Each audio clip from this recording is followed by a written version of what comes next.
Hello everyone. सो आज के part में हमें चार्ली और बीब के बीच उनका लव रिलेशनशिप देखने को मिलेगा जो कि काफी स्वीट है। आई होप कि आज की एक्सप्लेनेशन आप लोग को अच्छी लगेगी। मैंने इसमें थोड़े से चेंजेस किए हैं। मैंने आपकी जगह पर तुम कहना शुरू किया है। अगर आपको ये अच्छा लगता है तो प्लीज मुझे कमेंट में जरूर बताना। सो अब एक्सप्लेनेशन शुरू करते हैं। पार्ट 5 की शुरुआत में केंटा और एलन को दिखाया जाता है। केंटा एलन से कहता है, अगर आप बीब की डील के टर्म्स के लिए मान जाते हैं तो आपकी एक्स-हंटर टीम उसके बदले हमसे जितने चाहे उतने एडिशनल मिलियन मांग सकती है और मिस्टर टोनी भी इससे माइंड नहीं करेंगे। ऐसा कहने के बाद केंटा एलन को डिपॉजिट के तौर पर एक चेक देता है, लेकिन इस चेक को लेने के बाद बीब और उसके वर्क पर हमारा कंट्रोल होगा क्योंकि इसके बाद आपकी एक्स-हंटर टीम उसे हमें सेल कर देगी। ये सुनने के बाद एलन केंटा से कहता है, मैं तुम्हें सजेस्ट करूंगा कि तुम अपने पैसे अपने पास वापस रख लो क्योंकि बीब मेरी कोई चीज या प्रॉपर्टी नहीं है और मेरा ये बिल्कुल हक नहीं बनता कि मैं बिना उसकी मर्जी के उसे किसी और को हैंड ओवर कर दूं। तो केंटा उस चेक को अपने पास वापस रख लेता है और एलन से कहता है, आप इस बात को लेकर इतने श्योर कैसे हो सकते हैं कि वो इसके लिए नहीं मानेगा? शायद आप ये बात भूल रहे हैं कि बीब मिस्टर टोनी को आपके पहले से जानता है और मिस्टर टोनी वही है जिसे वो डैडी कहकर बुलाता है। तो मुझे नहीं लगता कि आप जैसे आउटसाइडर को इतना कॉन्फिडेंट होना चाहिए। फिर जेफ को देखते हैं जो इन दोनों की बातें चुपकर सुन रहा था। फिर नेक्स्ट सीन में एलन को दिखाया जाता है जो फील्ड के पास बैठा हुआ था और काफी परेशान दिखाई दे रहा था। तभी वहाँ पर बीब आता है जो अपनी प्रैक्टिस कर रहा था। बीब उसे देखकर कहता है, अंकल क्या हुआ? एक्चुअली एलन का निकनेम सभी ने अंकल रखा था क्योंकि वो टीम के सभी लोगों में से सबसे ज्यादा एज का था, लेकिन वो सभी मेंबर्स का एक बड़े भाई की तरह केयर करता था और सभी उसकी रिस्पेक्ट भी करते थे। बेब उससे कहता है, आप इतने परेशान क्यों दिखाई दे रहे हैं? क्या आप रेड रेसिंग टीम को लेकर परेशान हैं? मैंने आपसे पहले ही कहा है ना, चाहे वो जितना भी पैसा लगा ले ये मैटर नहीं करता। अगर उनके पास कोई स्किल्स नहीं है तो वो यूजलेस है। जिस पर एलन उसे बताता है कि बात ये नहीं है बेब, बात ये है कि उन लोगों ने आज किसी को भेजा था और वो तुम्हें खरीदने का ऑफर दे रहा था। ये सुनकर बेब को शॉक लगता है और वो कहता है, क्या कोई मुझे खरीदना चाहता है? और वहीं दूसरी तरफ दिखाया जाता है कि नॉर्थ और सोनिक अपने चैनल के लिए चार्ली का इंटरव्यू ले रहे थे और इससे पूछते हैं, क्या तुम्हारे पास बेब की कोई सीक्रेट स्टोरी है तो उसे हमारे रेसिंग फैंस के साथ शेयर करो। तो सोनिक नॉर्थ से कहता है, अगर ये बात बेब को पता चल गई ना कि तुम उसके बॉय को टीज कर रहे हो, कि तभी उन्हें एलन की आवाज सुनाई देती है जो बेब को कहीं जाने से रोक रहा था और बेब बहुत गुस्से में कार की तरफ जा रहा था। एलन कहता है, बेब मेरी बात तो सुनो, और उसे इतने गुस्से में देखकर चार्ली उसके पास जाता है और उससे पूछता है क्या हुआ, पर बेब इसका कोई जवाब नहीं देता और गुस्से में वहाँ से चला जाता है। चार्ली उसके साथ जाना चाहता था पर वो उसे साथ में लेकर नहीं जाता। उसके जाने के बाद नॉर्थ एलन से पूछता है, बेब को क्या हुआ है? तो एलन उसे बताता है, यहाँ एक कैपिटलिस्ट आया था जो उसे खरीदने के बारे में पूछ रहा था जिससे वो हमारी टीम पर प्रेशर बना सके, और जब ये बात बेब को पता चली तो वो बिल्कुल भी बर्दाश्त नहीं कर पाया, इसलिए वो उनसे फाइट करने चला गया है। ये सुनकर चार्ली बहुत परेशान हो जाता है। आगे केंटा को दिखाया जाता है जिसके सामने एक कार आकर खड़ी होती है जिसमें से बेब बाहर आता है और गुस्से में उससे कहता है, अपने बॉस को जाकर कह देना चाहे वो जितना भी पैसा लगा ले, लेकिन वो मुझे नहीं खरीद सकते और एलन को इसमें इन्वॉल्व करने की हिम्मत भी मत करना। तो इस पर केंटा उससे कहता है, तुम घर से बाहर आए और अब तुमने बहुत खेल खेल लिए हैं, तुम घर वापस कब आओगे? तो बेब कहता है, और मुझे वहाँ क्यों वापस जाना चाहिए? केंटा कहता है, क्योंकि तुम डैडी की आंखों का तारा हो और वो तुम्हें बहुत मिस करते हैं। तो इस पर बेब कहता है, वो मुझे मिस करते हैं तो ये उनकी प्रॉब्लम है क्योंकि मैंने कभी भी उन्हें मिस नहीं किया, एक बार भी नहीं, और मैं तुम्हारी तरह उनका कोई पालतू नहीं हूँ। जब वो ऑर्डर देते हैं तो तुम दुम हिलाते हो, सारे ऑर्डर्स को फॉलो करते हो, और आज मैं तुम्हें टोनी के लिए एक मैसेज भी दे देता हूँ, वो अपनी कोशिशें करना बंद कर दे तो ज्यादा ही बेहतर होगा क्योंकि मैं दोबारा कभी भी वहाँ वापस नहीं आऊंगा। इतना कहने के बाद वो वहाँ से चला जाता है और केंटा वहीं खड़ा रह जाता है। दूसरी तरफ एलन को दिखाया जाता है जो अभी भी गैरेज में काम कर रहा था। तो जेफ उससे कहता है,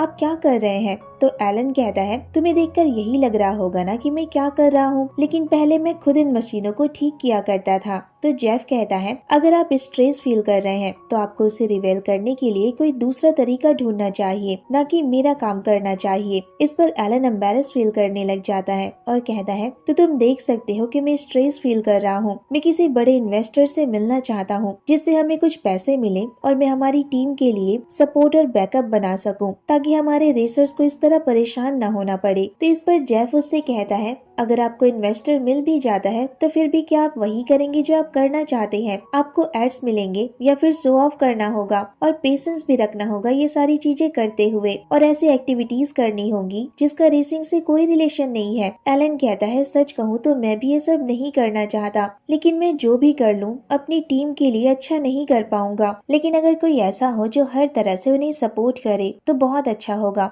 जैसे कि अगर बेब अपने घर वापस चला जाए और अपनी फैमिली के साथ रहने लगे तो उसके लिए कितना अच्छा होगा। इस पर जेफ कहता है हर किसी के लिए उसकी फैमिली सेफ जो नहीं होती है, और अगर आपको ऐसा लगता है कि आप उनके लिए जो कर रहे हैं वो अच्छा नहीं है और उतना करना काफी नहीं है तो अब तक कोई भी रेसर आपके साथ नहीं रहता। ये सुन एलन स्माइल करता है और जेफ से कहता है किडो तुम तो दूसरों को कंसोल करने के लिए काइंड वर्ड्स भी बोल सकते हो। ऐसा कहने के बाद वो उसके सर पर हाथ फेरने लग जाता है तो जेफ उससे कहता है मैंने आपको कब कंसोल किया? मैंने आपसे कितनी बार कहा है कि मेरा नाम जेफ है और मैं कोई कीड़ो नहीं हूँ। इस पर एलन कहता है ऐसा क्या, और उसकी तरफ देखने लग जाता है। जेफ इंस्टेंट नूडल खा रहा था और जब एलन उसकी तरफ देखता है तो वो थोड़ा शाय फील करने लग जाता है और वहाँ से जा रहा था कि तभी अचानक एलन उसका हाथ पकड़ लेता है और उससे कहता है जो लोग शुरुआत में यहाँ आते हैं वो तुम्हारी तरह ही कोल्ड हार्टेड और स्ट्रॉन्ग पर्सन होते हैं, लेकिन जब तुम यहाँ थोड़े दिन रुक कर देखोगे तो थोड़े टाइम बाद तुम भी बहुत वीक पड़ जाओगे।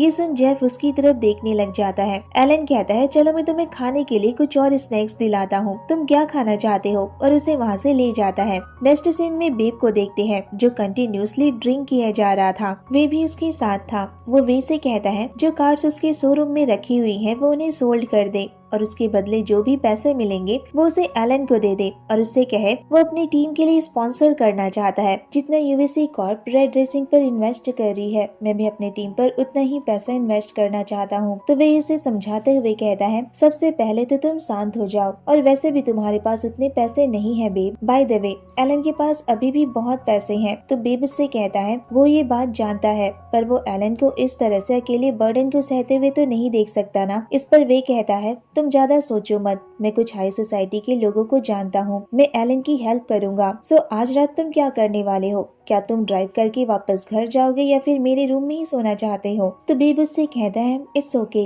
अगर मैं तुम्हारे घर गया तो तुम्हारा बॉय मुझसे जेलस हो जाएगा। इस पर वे हंसने लगता है और कहता है मेरा कोई बॉय नहीं है, तुम तो मुझे जानते हो बेब कि तुम्हारे अलावा कभी भी मेरे पास कोई नहीं था। बेब कहता है मैं तो बस मजाक कर रहा था, तुम जाओ मैं अपने घर जाता हूँ। वे कहता है देन मैं तुम्हें तुम्हारे घर तक ड्रॉप कर देता हूँ। तो बेब उससे कहता है इसकी कोई जरूरत नहीं है, मैंने चार्ली को अपने साथ रहने दिया है। तो ये सुन बे के फेस पर उदासी छा जाती है। वेल नेक्स्ट सीन में फिर दिखाया जाता है कि बेब अपने घर पहुंचता है तो देखता है कि चार्ली उसके घर के बाहर बैठकर ही काम कर रहा था। बेब उसे देखकर कहता है तुम बाहर बैठकर क्यों काम कर रहे हो, तुम घर के अंदर क्यों नहीं गए? इस पर चार्ली उससे कहता है मैं अंदर कैसे जाता, तुमने मुझे इनवाइट तो किया है पर तुम हर टाइम अपने डोर कोड को चेंज करते रहते हो। तो बेब उससे कहता है तुमने मुझे कॉल करके क्यों नहीं पूछा? तो चार्ली उससे कहता है मैं तुम्हें कॉल करने की हिम्मत कैसे कर सकता था, क्योंकि मैं नहीं जानता था कि अगर मैंने तुम्हें कॉल किया और तुमने पिक किया या नहीं, या फिर मैंने तुम्हें परेशान कर दिया तो क्या होगा। और वैसे भी जो भी मैटर्स हो उन्हें तो तुम खुद ही हैंडल करना चाहते हो, और तुमने मुझसे कहा भी था कि मैं तुम्हें परेशान न करूं, क्या वो बात मुझे अच्छे से याद नहीं है? ये सुनने के बाद बेब स्माइल करने लगता है। तो चार्ली उससे कहता है मैं बेब का बॉय तो हूँ लेकिन मैं बेब के साथ कुछ नहीं कर सकता। इस पर बेब हंसने लग जाता है। तो चार्ली कहता है वेल एक्चुअली मैं बॉय नहीं, मैं तो बस तुम्हारा सेक्स बडी हूँ ना, और मेरे पास तुम्हारे मैटर्स में इन्वॉल्व होने के लिए कोई हक नहीं है। तो बेब उससे कहता है क्या तुम सच में इस तरह से ओवर रिएक्ट करोगे, और उसे सॉरी कहता है। चार्ली कहता है तुम्हें सॉरी कहने की कोई जरूरत नहीं है, तुमने कुछ गलत नहीं किया है, पर मैं समझ नहीं पा रहा हूँ, तुम चाहते हो कि मैं तुम्हारे साथ रहूं लेकिन तुम मुझे खुद को समझने ही नहीं देते। इस पर बेब कहता है क्या तुम सच में मुझे समझना चाहते हो? तो चार्ली हमें अपना सर हिलाता है। बेब उसे अंदर आने को कहता है और दोनों घर के अंदर जाते हैं। फिर नेक्स्ट सीन में दिखाया जाता है कि बेब अपने कुछ स्मॉल कार्स के साथ खेल रहा था और चार्ली से कहता है तुम जानते हो लोग मेरे बारे में क्या कहते हैं? तो चार्ली उसके पास आकर बैठता है और इससे कहता है तुम पिट बेब हो जो कि किंग ऑफ फील्ड है, और उसे डिटेल में बताता है कि अगर तुम्हारे टिश्यू पेपर की तरह सेक्स बडीज को चेंज करना इंक्लूड ना किया जाए तो तुम वो मैन हो जो 3 स्टैंडर्ड में फुलफिल है। तुम डिवाइनली हैंडसम हो, डिवाइनली स्किल्ड हो और एक्सट्रीमली रिच हो। ये सुन बेब कहता है आजकल लोग बस बातें ही करते हैं इवन जबकि वो कुछ भी नहीं जानते। चार्ली कहता है पर तुम्हारे पास तो सब कुछ है। बेब फिर ड्रिंक करने लगता है और स्मोक करते हुए कहता है ये सब मेरे पास जब मैं अडल्ट हुआ हूँ तब मुझे मिला है। जब मैं यंग था तब मेरे पास कुछ भी नहीं था। पिट बेब ये तो बस एक फेक इमेज है जिसे क्रिएट किया गया है,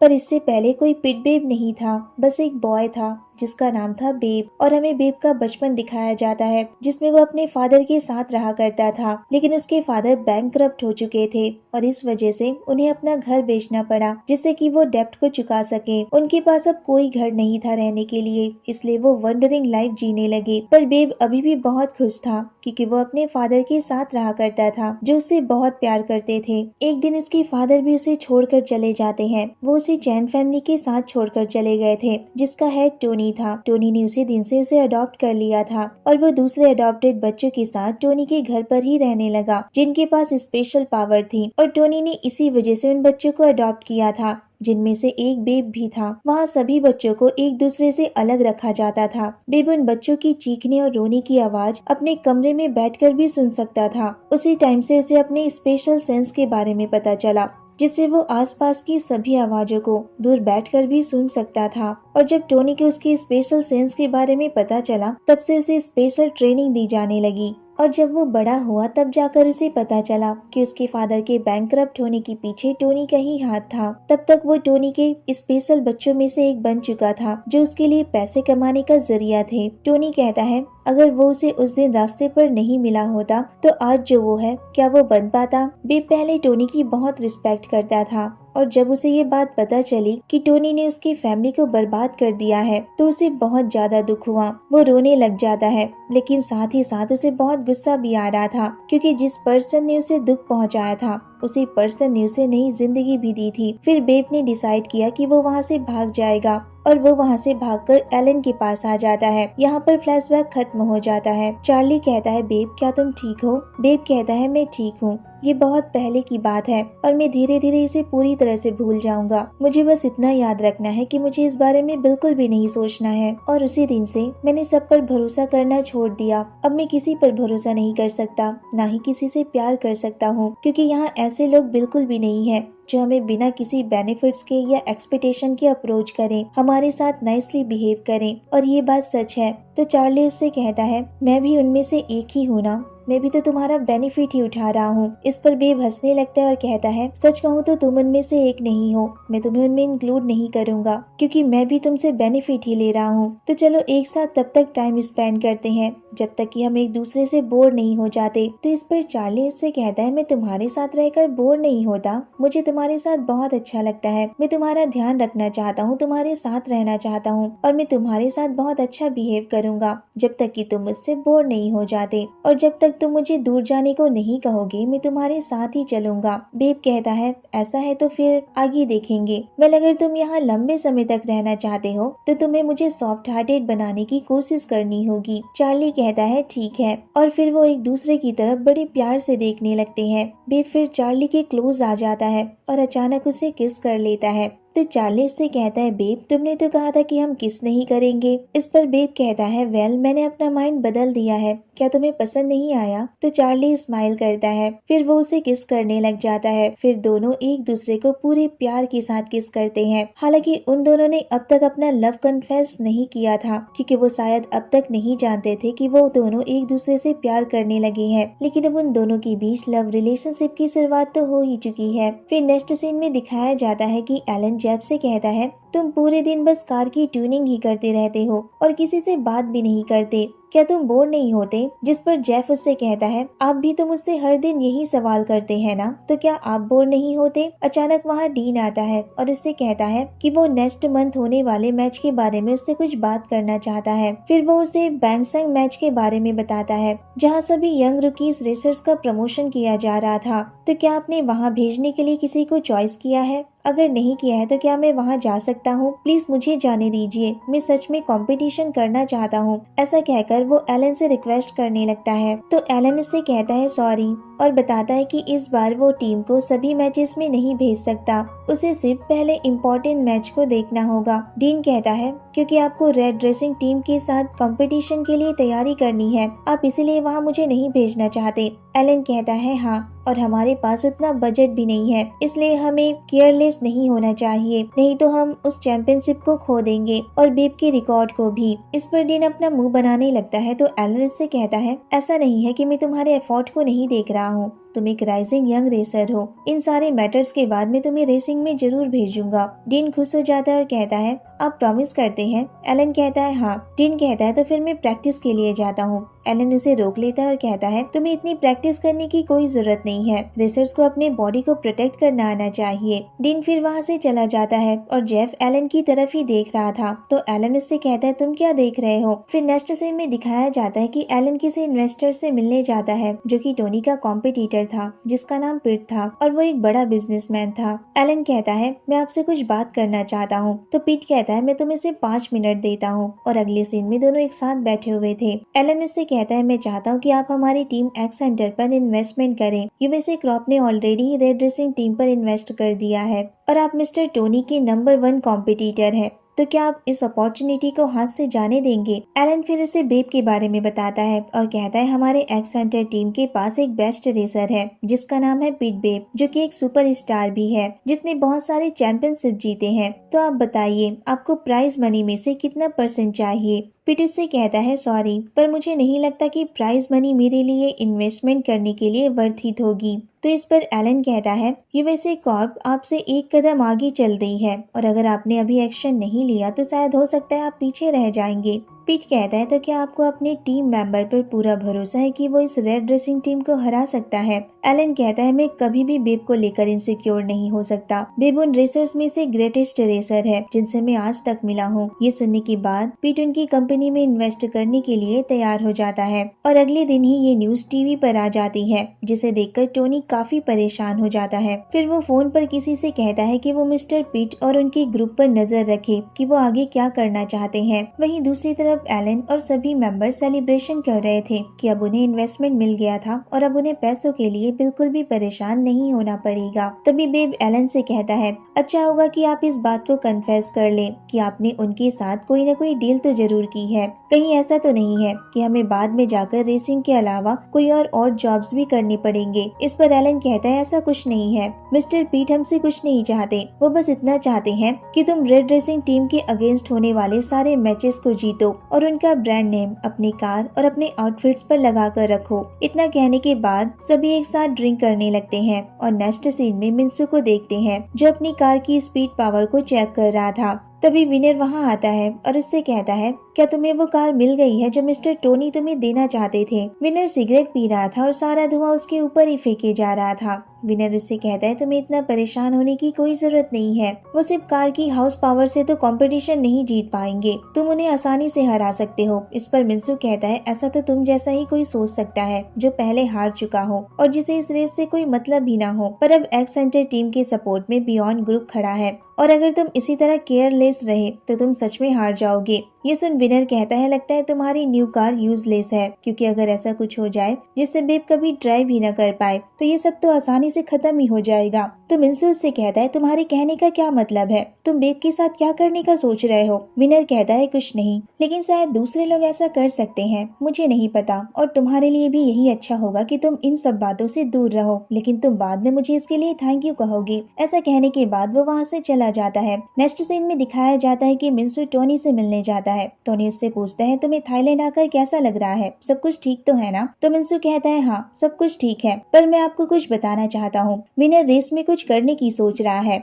और मुझे नहीं लगता कि ये सही होगा। टोनी कहता है तो तुम ये बात मुझे क्यों बता रहे हो, क्योंकि बेब तो दूसरे टीम में है ना, और वो हमारी टीम के साथ तो ऐसा कुछ नहीं कर रहा है। इस पर मिंसू कहता है आप टीम के ऑनर हैं और अगर हम सीजन का चैंपियनशिप जीत भी जाते हैं तो क्या आप क्रिटिसाइज होना पसंद करेंगे? फिर आगे बेब को दिखाया जाता है जो घर आता है तो देखता है चार्ली वहाँ नहीं था, पर उसने टेबल पर उसके लिए सोया मिल्क का एक पैकेज रखा हुआ था जिस पर उसने एक नोट भी लिखा था। बेब उस नोट को रीड करके कहता है मैंने तो इसे सिर्फ थोड़ी सी छूट दी थी, पर ये तो मेरे फादर की तरह ही बिहेव करने लगा है। बेब फिर वो सोया मिल्क पी लेता है और थोड़ी देर बाद जब चार्ली चार्ली घर वापस आता है तो देखता है बेब तब तक सो चुका था। वो दबे पाँव उसके पास जाता है और उसे सोते हुए देखने लग जाता है। फिर उसके बालों पर सॉफ्टली अपना हाथ फेरने लगता है कि तभी बेब जाग जाता है और उससे कहता है, तुमने तो कहा था कि तुम आधे घंटे में वापस आ जाओगे। तो चार्ली उसे बताता है कि कस्टमर की फाइल डैमेज हो गई थी, इसलिए उसे न्यू फाइल बनानी पड़ी, तो उसे आने में देरी हो गई। वेल, तुम अभी तक सोई क्यों नहीं हो? तो बेब कहता है, मैं सो चुका था, पर तुम्हारी स्मेल आई तो मैं उठ गया। चार्ली कहता है, पर तुमने तो कहा था कि मुझसे कोई स्मेल नहीं आती है। बेब कहता है, मेरा मतलब तुम्हारी स्मेल बुरी नहीं है। ऐसा कहने के बाद वो चार्ली के सेंट को इनहेल करने लगता है और कहता है, तुम्हारी स्मेल बहुत अच्छी है। जिस पर चार्ली स्माइल करता है और कहता है, तो क्या तुम सच में दोबारा सोने जा रहे हो? बेब कहता है, अगर मैं दोबारा सो गया तो तुम क्या करोगे? चार्ली उससे कहता है, सच कहूँ तो कुछ नहीं, मैं बस कहूँगा हैव अ गुड ड्रीम, तुम्हें अच्छे सपने आए। तो क्या तुम सच में अच्छे सपने देखना चाहते हो? ये सुन बेब अपनी आईज ओपन कर लेता है और कहता है, हाँ, अगर ऐसी बात है तो मैं अच्छे ड्रीम्स देखना चाहता हूँ। फिर दोनों एक दूसरे को स्वीटली किस करने लग जाते हैं और हमें एक ब्यूटीफुल किसिंग सीन दिखाया जाता है। फिर नेक्स्ट सीन में बे को देखते हैं जो अकेले बैठा हुआ था कि तभी वहाँ पर नॉर्थ और सोनिक उसके पास आते हैं और उससे कहते हैं, तुमने हमें एविडेंस ढूंढने को कहा था ना? और वो उसे एक वीडियो दिखाते हैं और कहते हैं, हमने और ज्यादा एविडेंस कलेक्ट कर लिए हैं। और वो वीडियो देखने के बाद भी बुरी तरह से शॉक रह जाता है और इसी सीन के साथ पार्ट 5 खत्म हो जाता है। तो कैसा लगा आपको ये पार्ट, मुझे कमेंट में जरूर बताना। अगर वीडियो अच्छी लगी हो तो प्लीज वीडियो को लाइक, शेयर और मेरे चैनल को सब्सक्राइब करना मत भूलना। नेक्स्ट पार्ट में कल आप लोग के साथ शेयर कर दूंगी, तो प्लीज आप लोग थोड़ा सा वेट कीजिएगा। और हाँ गाइस, आप लोग बोलते हो कि मैं बहुत स्लो हूँ, तो मैं आप लोग को बता देती हूँ, मुझे टाइम बहुत कम मिलता है, इस वजह से मैं रेगुलर वीडियो नहीं अपलोड कर पाती, पर मैं जितना भी हो सके अपनी तरफ से पूरी कोशिश करती हूँ। सो मिलते हैं नेक्स्ट वीडियो में, तब तक के लिए bye bye, take care and thanks for watching.